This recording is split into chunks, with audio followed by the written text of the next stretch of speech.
দেশের ৮ বিভাগে ঝোড়ো হাওয়া সহ বৃষ্টি অথবা বজ্রসহ বৃষ্টি হতে পারে। সেই সঙ্গে সারা দেশে ১ থেকে ২ ডিগ্রি সেলসিয়াস পর্যন্ত দিন এবং রাতের তাপমাত্রা সামান্য কমতে পারে বলে জানিয়েছে আবহাওয়া অফিস।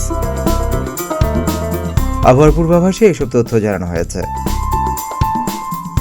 এতে আরও বলা হয়েছে, লঘুচাপের বর্ধিতাংশ পশ্চিমবঙ্গ ও তৎসংলগ্ন এলাকা পর্যন্ত বিস্তৃত রয়েছে, আর মৌসুমের স্বাভাবিক লঘুচাপ দক্ষিণ বঙ্গোপসাগরে অবস্থান করছে। এই অবস্থায় আগামী ২৪ ঘন্টায় রংপুর, রাজশাহী, ঢাকা, ময়মনসিংহ, খুলনা, বরিশাল, চট্টগ্রাম ও সিলেট বিভাগের ২-১ জায়গায় অস্থায়ীভাবে দমকা বা ঝোড়ো হাওয়া সহ বৃষ্টি অথবা বজ্রসহ বৃষ্টি হতে পারে। সেই সঙ্গে কোথাও কোথাও বিক্ষিপ্তভাবে শিলাবৃষ্টিও হতে পারে। রবিবার রংপুর, রাজশাহী, ঢাকা, ময়মনসিংহ, খুলনা, বরিশাল, চট্টগ্রাম ও সিলেট বিভাগের ২-১ জায়গায় বৃষ্টি বা বজ্রসহ বৃষ্টি হতে পারে। সেই সঙ্গে কোথাও কোথাও শিলাবৃষ্টি হতে পারে।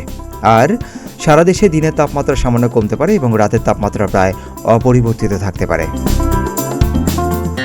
বৃষ্টির সম্ভাবনা রয়েছে সোমবারও। ওই দিন রংপুর, রাজশাহী, ঢাকা, ময়মনসিংহ, খুলনা, বরিশাল, চট্টগ্রাম ও সিলেট বিভাগের ২-১ জায়গায় অস্থায়ীভাবে দমকা বা ঝোড়ো হাওয়া সহ বৃষ্টি অথবা বজ্রসহ বৃষ্টি হতে পারে।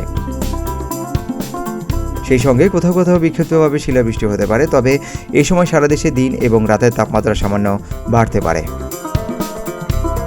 সিদ্দিকুর রহমান, রোমন, প্রতিদিনের বাংলাদেশ।